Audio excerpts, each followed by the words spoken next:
जोहार झारखंड। मैं प्रकाश झा, +2 साड़वा। ज्योग्राफी में आज आपको कल से आगे जो मैंने पढ़ाया था भारतीय कृषि फसल ऋतु, उसी से आगे मैं पढ़ा रहा हूँ कि स्वतंत्रता प्राप्ति के बाद सरकार के तत्कालिक उद्देश्य खाद्यान्नों का उत्पादन बढ़ाना था, जिसमें निम्न उपाय अपनाए गए। व्यापारिक फसलों की जगह खाद्यान्नों को उगाया जाना, कृषि दहनता को बढ़ाना, कृषि योग्य बंजर तथा पड़ती भूमि को कृषि भूमि में परिवर्तित करना। प्रारंभ में इस नीति से खाद्यान्नों का उत्पादन बढ़ा, लेकिन 1950 के दशक के अंत तक कृषि उत्पादन स्थिर हो गया। इस समस्या से उभरने के लिए दहन कृषि जिला कार्यक्रम IADP तथा दहन कृषि क्षेत्र कार्यक्रम IAAP प्रारंभ किए गए। 1960 के दशक के मध्य में गेहूँ, मैक्सिको तथा चावल फिलीपींस की किस्में जो अधिक उत्पादन देने वाली नई किस्मों की कृषि के लिए उपलब्ध हुई। पैकेज प्रौद्योगिकी के रूप में पंजाब, हरियाणा, पश्चिम उत्तर प्रदेश, आंध्र प्रदेश तथा गुजरात के सिंचाई सुविधा वाले क्षेत्रों में रासायनिक खाद के साथ इन उच्च उत्पादकता की किस्में हाई यील्ड वैरायटी की अपनाया गया। नई कृषि प्रौद्योगिकी की सफलता हेतु सिंचाई से निश्चित जल आपूर्ति पूर्व कृषि विकास की इस नीति से खाद्यान्नों के उत्पादन में अभूतपूर्व वृद्धि हरित क्रांति के नाम से जानी जाती है। हरित क्रांति ने कृषि में प्रयुक्त कृषि निवेश जैसे उर्वरक, कीटनाशक, कृषि यंत्र आदि कृषि आधारित उद्योग या छोटे पैमानों तो उद्योगों को विकास को प्रोत्साहन दिया। कृषि विकास की इस नीति से देश खाद्यान्नों के उत्पादन में आत्मनिर्भर हुआ। 1980 के आरंभ हरित क्रांति मध्य भारत तथा पूर्वी भारत के भागों में फैली। योजना आयोग ने 1988 में कृषि विकास में प्रादेशिक संतुलन को प्रोत्साहित करने हेतु कृषि जलवायु नियोजन प्रारंभ किया।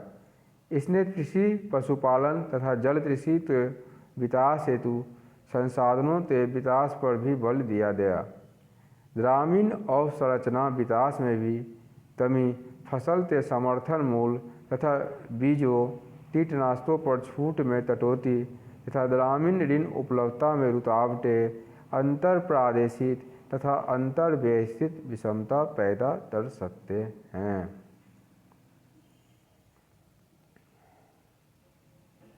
भारतीय कृषि की समस्या: अनियमित मानसून पर निर्भरता, निम्न उत्पादकता, वित्तीय संसाधनों की बाध्यता तथा ऋणग्रस्तता, भूमि सुधार की कमी, छोटे खेत तथा विखंडित जोत, वाणिज्यीकरण का अभाव, व्यापक अल्प रोजगारी, कृषि योग्य भूमि का निम्नीकरण। भू राजस्व द्वारा प्रस्तुत क्षेत्रफल पत्रों के अनुसार रिपोर्टिंग क्षेत्र पर आधारित है, जो कि कम या अधिक हो सकती है। कुल भौगोलिक क्षेत्र भारतीय सर्वेक्षण विभाग के सर्वेक्षण पर आधारित है तथा यह स्थायी है। भारत में भू उपयोग के अनुपात में परिवर्तन: वन जो 1950-51 में 17% था, 2014-15 में बढ़कर 23.3% हो गया। गैर कृषि कार्यों में प्रयुक्त भूमि जो 1950 में 3.2% था, वह बढ़कर 14-15 में 8.7। बंजर और व्यर्थ भूमि 13.4% से घटकर 5.5%। अस्थायी चारागाह 2.3% से बढ़कर 3.3%। फसल वृक्षों के अधीन क्षेत्र 6.9% से घटकर 1%। कृषि योग्य व्यर्थ भूमि 8% से घटकर 4%। वर्तमान प्रति ते अतिरिक्त प्रति भूमि 6.1% घटकर 3.6%। वर्तमान प्रति भूमि 3.7% से बढ़कर 4.9%। निवल बोया क्षेत्र 41.7% से बढ़कर 45.5%।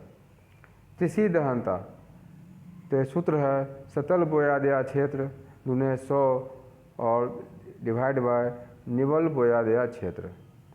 वर्षा निर्भर कृषि भी कृषि ऋतु में उपलब्ध आर्द्रता मात्रा के आधार पर दो वर्गों शुष्क भूमि कृषि और आर्द्र भूमि कृषि में बांटा गया है। भारत में शुष्क भूमि खेती मुख्यतः उन प्रदेशों तक सीमित है जहां वार्षिक वर्षा 75% से भी कम है।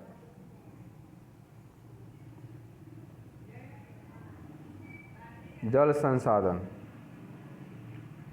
समाज जननांगीय परिवर्तन, जनसंख्या का भौगोलिक स्थानांतरण, प्रौद्योगिक उन्नति, पर्यावरणीय निम्नीकरण और जल अभाव का साझी होगा।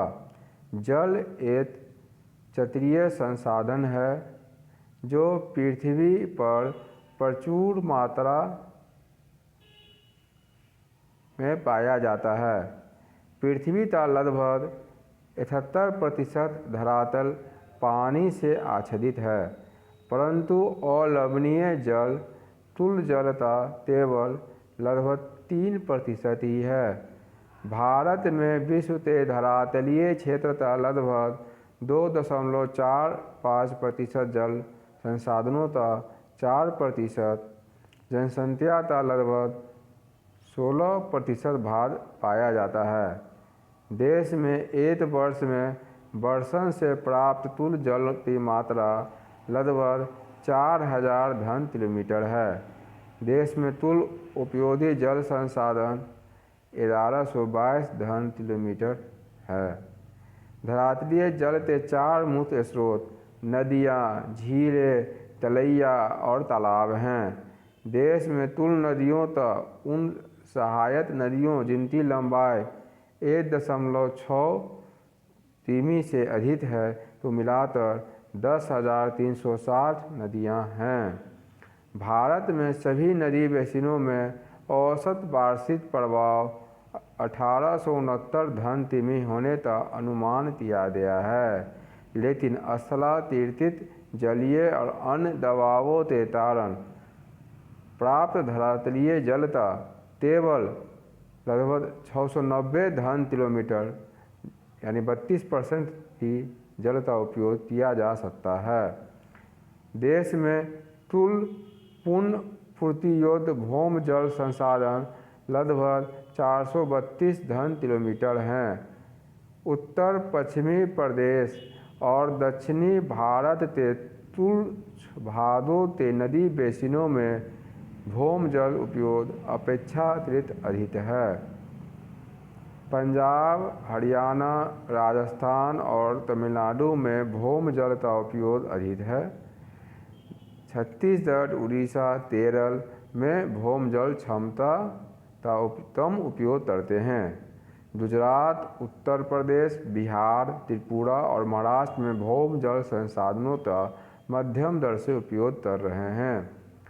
केरल, उड़ीसा और पश्चिम बंगाल में लेगून है। सामान्यतः यह खारा जल है। इसका उपयोग मछली पालन और नारियल तथा चावल की सिंचाई में किया जाता है।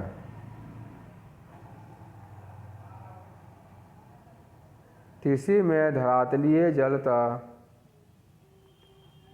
89% और भौम जल का 92% जल उपयोग किया जाता है। औद्योगिक सेक्टर में सतह जल का केवल 2% और भौम जल का 5% भारी उपयोग में लाया जाता है। घरेलू सेक्टर में भौम जल का 9% उपयोग करते हैं। देश में अधिकांश भागों में शीत और ग्रीष्म ऋतुओं में न्यूनाधिक शुष्कता पाई जाती है, इसलिए शुष्क ऋतुओं में बिना सिंचाई की खेती करना कठिन होता है। सिंचाई की व्यवस्था बहुफसलीकरण तो संभव बनाती है। पंजाब, हरियाणा और पश्चिम उत्तर प्रदेश में निवल बोए गए क्षेत्र का 85% भाग सिंचाई के अंतर्गत आता है। इन राज्यों में गेहूँ और चावल मुख्य रूप से सिंचाई की सहायता से पैदा किए जाते हैं। निवल सिंचित क्षेत्र का 76.1% पंजाब में और 51.3% हरियाणा में कुओं और नलकूपों द्वारा सिंचित है। राजस्थान और महाराष्ट्र में अधिक जल निकालने के कारण भूमिगत जल में फ्लोराइड का संकेंद्रण बढ़ गया है और इसी वजह से पश्चिम बंगाल और बिहार के कुछ भागों में भी सोथिया या आर्सेनिक का संकेंद्रण की वृद्धि हो गई है। जल गुणवत्ता से तात्पर्य जल की शुद्धता अथवा अनावश्यक बाहरी पदार्थों से रहित जल से है। दिल्ली और इटावा के बीच यमुना नदी में सबसे अधिक प्रदूषित नदी है। अन्य प्रदूषित नदियों में अहमदाबाद में साबरमती, लखनऊ में गोमती, मदुरई में काली, अडयार, कुवम, संपूर्ण विस्तार, बेदई, हैदराबाद में मूसी और कानपुर और वाराणसी में गंगा है। जल अधिनियम 1974, प्रदूषण तथा निवारण और नियंत्रण और पर्यावरण सुरक्षा अधिनियम 1986 प्रभावपूर्ण ढंग से कार्यान्वित नहीं हुई है। जल उत्तर अधिनियम 1977 का भी सीमित प्रभाव हुए हैं। धन्यवाद।